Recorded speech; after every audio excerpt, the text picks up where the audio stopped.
Hi, welcome to 40 Days of Fundamental Science Experiments with Rohini. Have you heard of atomic bombs? Yes, the bombs that cause huge destruction. They are based on a very simple theory explained by Niels Bohr. He called it the liquid droplet theory of the nucleus of the atom. He said that the nucleus of the atom behaves just like a water drop.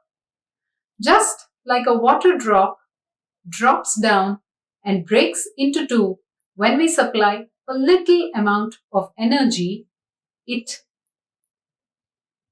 breaks at the neck and due to high surface tension falls down and splits into two. Similarly, the nucleus of the atom, when supplied with a little excess energy, splits into two.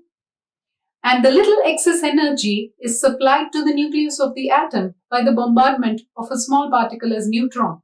When a neutron hits the nucleus of the atom, the nucleus splits into two. But the catch here is when the nucleus is splitting into two, or the process of nuclear fission releases huge amounts of energy, enough to destroy chunks of the world.